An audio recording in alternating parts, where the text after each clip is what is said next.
The broadcast is now starting. All attendees are in listen-only mode.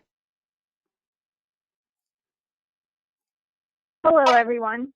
Thank you for joining us today for our webinar entitled Medicaid Promoting Interoperability, Stage 3 in the Final Program Year.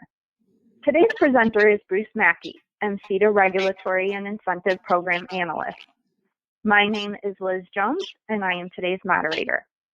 Before we begin, I have a few housekeeping items to touch on.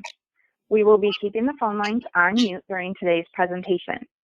If you have a question for Bruce, please type it into the questions box in your GoToWebinar interface. We'll take time at the end of the presentation to answer any questions you have. If for some reason we are unable to get to all of the questions, we will email you directly with an answer following the broadcast. We will be posting the presentation slides and a recording of today's webinar on our website, www.mceda.org. Also, the presentation slides are currently available for download in the handout section of your GoToWebinar interface. Today, Bruce will discuss the Medicaid Promoting Interoperability Program, briefly reviewing the 2021 participation requirement, incentive payment schedule, and objectives and measures. From there, he will review the accelerated timeline for this final program year and discuss important ramifications and vital considerations you need to take to ensure you finish out the program strong and are successful in claiming your final incentive payment. Lastly, with any time left, he will address questions posed by the attendees during the broadcast. Please note, the information you will hear in this broadcast is current as of today and is only intended to be a general summary. With that, I will turn things over to Bruce. Thank you, Liz, and thank you, everybody, for joining us today to go through the final year, the Stage 3. We have made it to the end of this very long program. So thank you for joining today. As Liz just pointed out, we'll be going through a number of different things. There are not a lot of slides. That's why we've only scheduled this one for a half hour. It probably only take me about 15, 20 minutes to get through the slides. So why don't we dive right in? So this won't be a big deep dive into the different measures that are still active in this program. We haven't seen any changes for some time. I am still, happy to entertain any questions if you want to take a deep dive on any of the objectives and measures. But for the most part, we're going to just stick to kind of the high level and then talk about what did change or what is different in this final program year. Most importantly, the accelerated timeline. So participation requirements didn't change at all. You have to be one of those eligible provider types, of course. You do have to be on certified EHR technology. You got to meet all the PI objectives. You did have to previously participate in the program and join by 2016 if a clinician did not at least claim that very first incentive by 2016. They were no longer eligible to throw their hat into the ring. But as long as you did at least claim the very first incentive called AIU in 2016 or have attested to meaningful use by 2016, then you were able to continue in the program. There are a lot of clinicians that have captured all of the incentives, but there are a huge number of you out there that still have at least one remaining incentive, and you'll be able to capture that this year. There were 6 incentives total. If you are unsure where you or any of your clinicians are in the program, you can click the link that is on this slide. Again, as Liz pointed out, you can download these slides, a PDF of these slides, in the handout section right now from the GoToWebinar interface. We've got links kind of littered throughout as well, including the one there on your screen that's going to take you to the state's website. They post a new PDF every month as they process attestations and get those payments out. That is a complete list of all of the clinicians in Michigan who have previously attested to meaningful use. So you can see not only if your clinician is on the list, but it will tell you the most recent year and point that they've attested. And so if it doesn't say program complete, next to a clinician, that means they have at least one more incentive that they'd be able to capture in this final year. Regarding those incentives, it is of course $8,500 for each clinician that hits meaningful use this year is able to be a meaningful user. Just kind of showing the overall span of this program that started way back in 2011. We are now in 2021.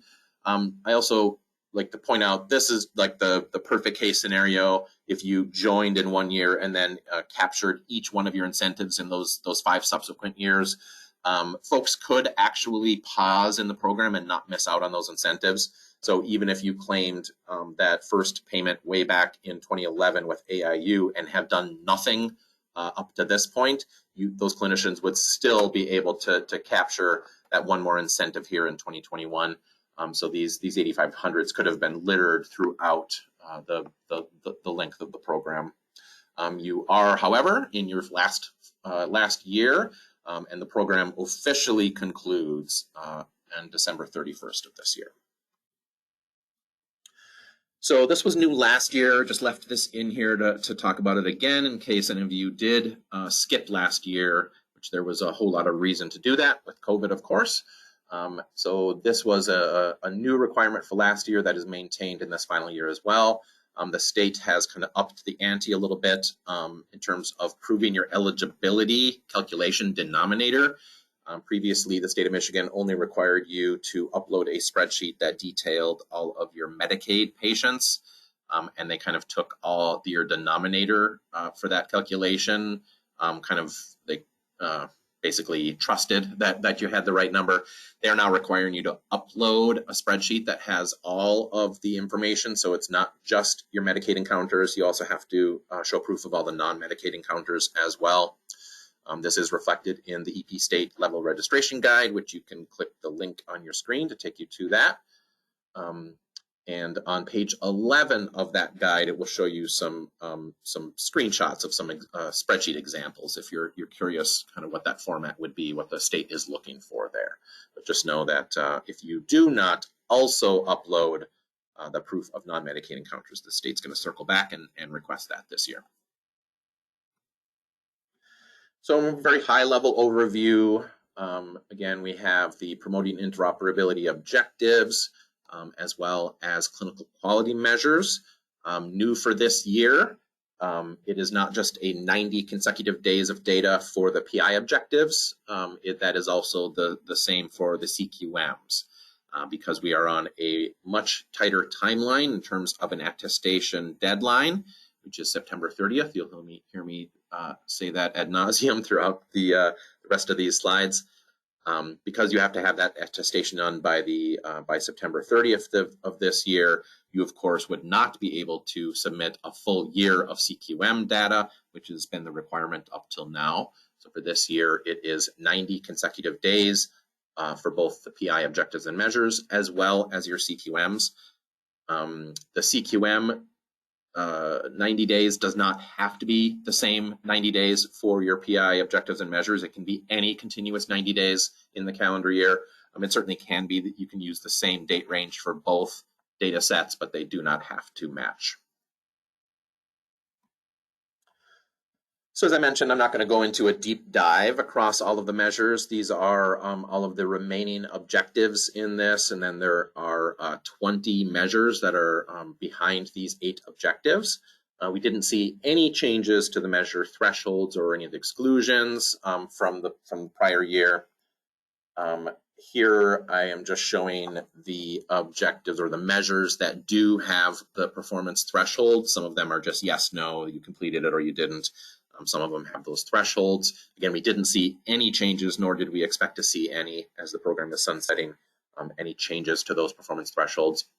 I do want to point out also, we don't see this as often anymore. We saw this a lot earlier in the program, but I suspect there are probably still some EHRs out there that are programmed incorrectly, where your dashboard might show that you're at exactly 60% and meeting the measure on the, let's say the e-prescribing measure, but just note that you have to be above 60%, so greater than 60% to actually be achieving that.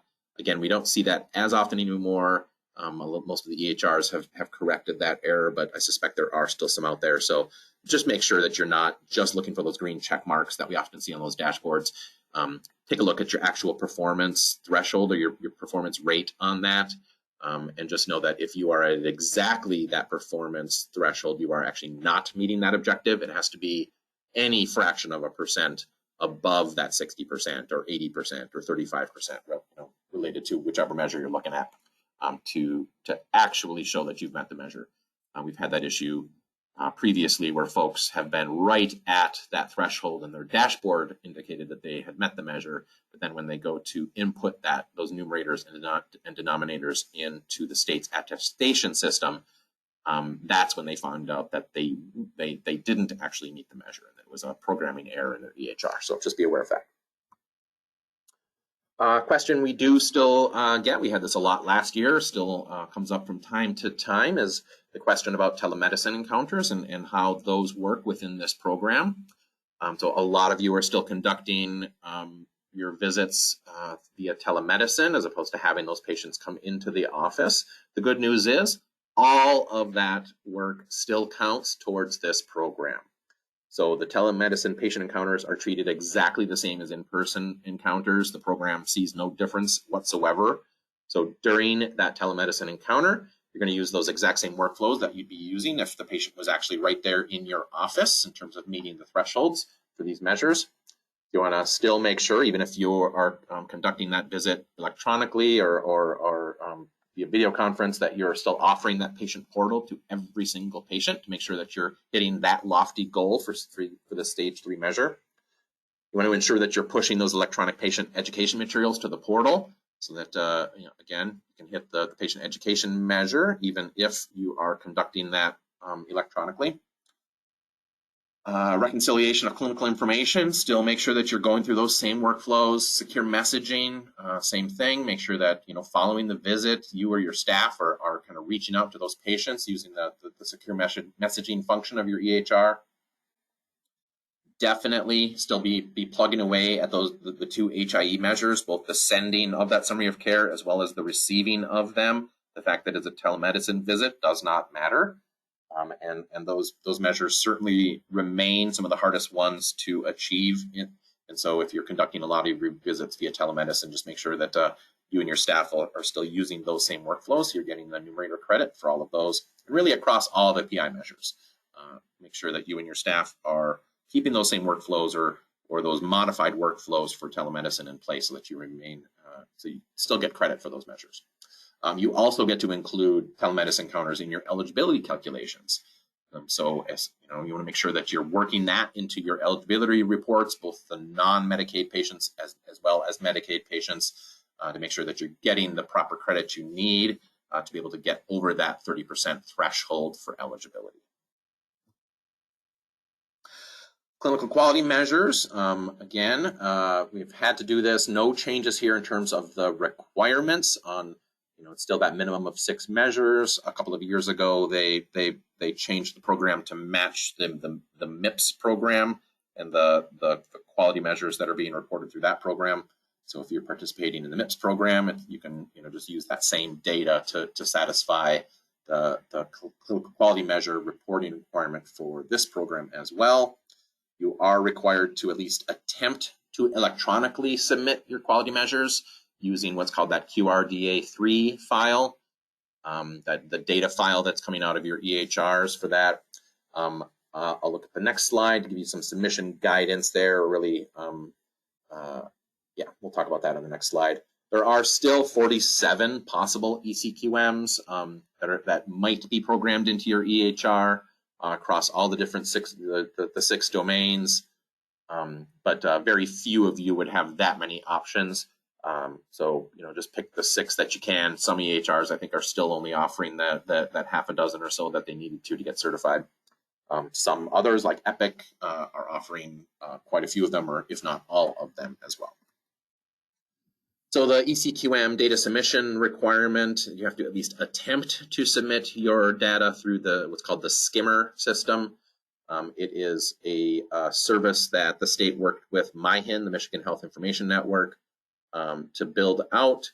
And really all that system is doing is accepting your ECQM data, kind of checking it over, making sure that the format is complete, and then it passes that data after it's validated, the file format, it passes it over to the CHAMPS system so that it's available for you when you go to do your attestation.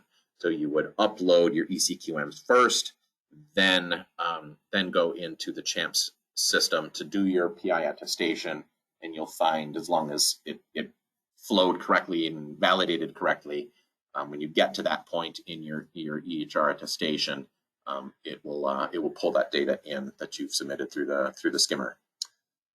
There's a lot of you that are still struggling to do that by no fault of your own.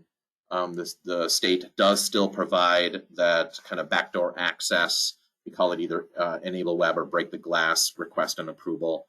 So if you have at least attempted to submit your data electronically, and if it errors out, again, the EHRs have gotten a lot better in terms of programming that information. So there's fewer and fewer issues with those data files coming out of your EHR. But some, it might have worked last year just fine, and then something happened at the EHR, and you might find that it fails this time. Work with your vendor to see if you can correct that problem and get that clean upload to go through and be accepted. But at some point, you're going to have to just draw the line in the sand and say, look, it's going to take too much time to get that fixed. My vendor's not being responsive, whatever the reason. As long as you've made that attempt to get it electronically uploaded, if you fail, just reach out to the state, especially in this very tight timeline this year. The state definitely recognizes that there's going to be quite a few of you that are looking to attest but are having issues with that file, but just want to get it done. So reach out to the state. That email address is right there on your screen. Explain why you're requesting the manual CQM data entry. You want to include your relevant certified EHR technology ID, which you get from what's called the Chapel website from the ONC. The link is on your screen there. And then information about any troubleshooting that's taken place. And then the state's going to go ahead and enable that, enable you to just manually enter your CQM data instead, which is the same process that we did before this electronic submission mandate came about. As before, if your EHR is charging you for that CQM data file, for that QRDA3 file, that alone is an acceptable reason to request the manual entry option. There are still EHRs out there, quite a few of them actually, that are charging clients to get their hands on that file. The state doesn't want you to incur any additional expense just to submit this electronically for this program. So if your EHR is charging you and you do not want to pay for it, just email the state, let them know that that's the case, and they're going to go ahead and open that up for you. A new issue that we will experience this year that's going to also require additional folks to request that manual data entry is the inability to generate anything other than a calendar year for your ECQM files. So some of the EHRs out there will only allow you to generate, the annual ECQM. So you can't limit it down to a quarter or down to that 90-day time period and generate that smaller one. If that is the case, that also is another reason for you to request that manual data entry, because you do have to get that data uploaded by September 30th. So if your EHR can't do that for you, then you'll have to do that workaround and enter the data manually. The program timeline here. So the attestations for 2021 actually opened already way back on April 2nd. So you can go in right now, today, if you've got the data, you've got that eligibility reports built, you've got clinicians that have met their 90+ days of meaningful use measure data, you can go ahead and I absolutely encourage you to get that data in now. Do not wait until anything remotely close to the September 30th deadline. There's a whole lot of reason to get it in now if you can. Just enter it and then wipe your hands clean and be done with the program. So I encourage you to get those in. A lot of folks have been getting their attestations in already. We've got that September 30th deadline, and then the state will not be accepting. They really cannot accept any late entries this year, which is something they have done routinely in the past. They know they've got their work cut out from them from September 30th to December 31st to get all of those attestations processed, the checks cut, and get those checks in the mail to you, because they are not allowed to make any incentive payments past December 31st. That is built into the legislation. So they've got a lot of work to do, which is for those final 3 months, which is why they have cut off that attestation deadline at September 30th of this year. Last slide, I think here, vital considerations in this program year, this final year. As I just mentioned, you have to get those submitted by September 30th. There will be no late attestations accepted this year, and the earlier you get that in, the better, so that you can get that payment. There are often issues with those attestations where you've got to interface with the state. That's going to delay that payment. Again, you want to get that in ASAP to avoid any issues and delays. As I mentioned, due to that legislation, the state is not going to be able to issue any incentive payments after December 31st. One important change that was made to accommodate this tightened timeline this year is with regards to your SRA, your security risk analysis. Previously, you have had to have completed your annual SRA prior to doing your meaningful use attestation. This year and this year only, because of that tightened timeline, you can actually complete your SRA after your program year attestation, but it must still be completed during this calendar year. So the system has been updated a little bit so that previously, this has always been a yes or no question. Did you complete your SRA? Previously, if you answered no, it kicked you out and you were not a meaningful user. It will actually accept the no and not kick you out, but there's some language there that indicates that that you do still have to get that completed before the end of the year. If you lie and say you didn't complete it, and then, or I should say, if you say no and then you don't complete it by the end of the year, you'll get picked up in an audit, and then the state's going to be looking to recoup all those funds. So make sure that you get your SRA done before the end of the year if you did not have it done by the time you attest. Also, for any of you folks that are still working with us, with MCEDA, to do your SRA, our funding, our program also ends on September 30th as of right now. And so you have to get on our calendar. Those SRAs, as well as the results meetings, must be completed by September 30th. So if you have not already kind of got that scheduled with your MCEDA representative, make sure you have that discussion with them now. Get on the books, get your SRA done, so that we can get that results meeting also squeezed in before September 30th. We also wanted to monitor those reports early and often for compliance with program objectives. A lot of you kind of ignore meaningful use until the fourth quarter. Obviously, that's not going to work this year, because you would not be able to attest come the fourth quarter. So you really want to be paying close attention to that stuff right now, and really, in the interest of getting that attestation done ASAP as well. So be monitoring those reports probably closer and more often than you have in previous years. Make sure that all your T's are crossed and I's are dotted, and as soon as you get that 90-day period figured out, go ahead and get that data in. We want to prioritize addressing any discrepancies and workflow changes, because again, we are well into our final 90 days. So if you didn't already draw that line in the sand and say, okay, now we're in our 90-day period, surprise, that actually started, I think it was July 2nd or 3rd, actually marked our last 90-day period. So you are already almost a month into that final 90 days with only about 60-ish days to go. While you're working on all of that, I would highly recommend also generating your eligibility period reports and creating those reports to validate your Medicaid patient volume way ahead of that attestation. Get that work done now, so that, again, you're not delaying things and putting yourself at risk in terms of not being able to get that last incentive payment. One kind of vital thing to consider this year as well is making sure that the state of Michigan has your correct email address for correspondence. We have this happen every single year. It has happened every single year of the program. It will continue to happen in this last year, where the state does not have your latest and greatest, most up-to-date email address. The email address they have on file for this program is fed to them through the federal PI registration system. This is a website that some of you have not gone to since you first opted into the program years and years and years ago. But it's when you first registered for what was Meaningful Use is now the PI program. You entered an email address for correspondence in that system. That is the email address that feeds into the state system, and that is the email address they will use if they have to reach out to you with any issues or with your attestation.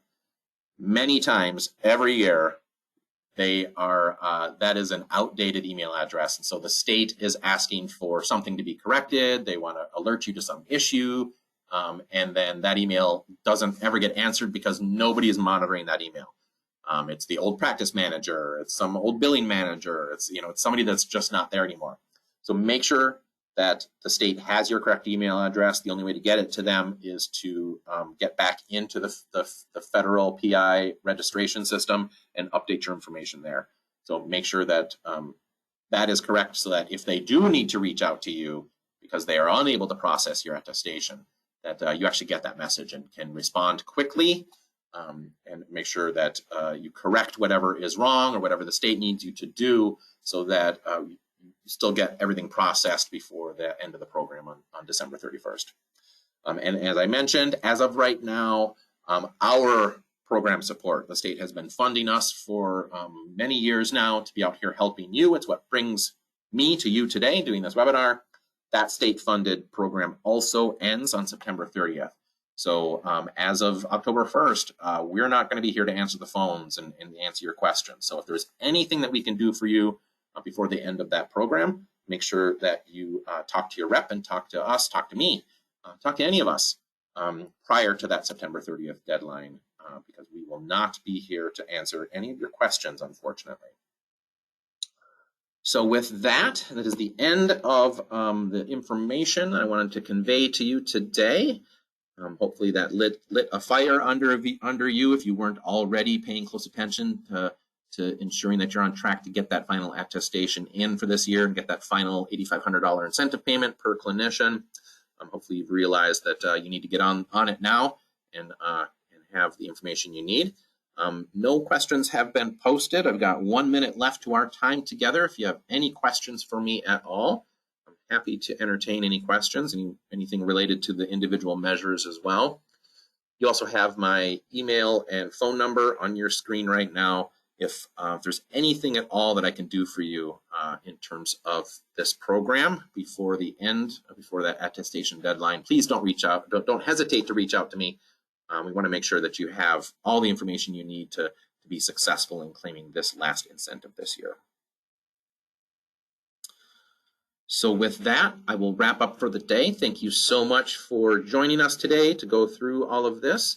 I'll be doing this webinar 2 more times. It's going to be so strange after the September 1st broadcast to not be doing any more Meaningful Use webinars. I feel like I've done hundreds of these over the years. So it's going to be strange to come to an end, but if you want to hear me blabber on, you have 2 more opportunities, one in early August and one in September, and there'll be some communications coming out regarding that. Thank you all for joining me today. I hope you have a wonderful rest of your day and are enjoying your summer, and we'll talk to you soon.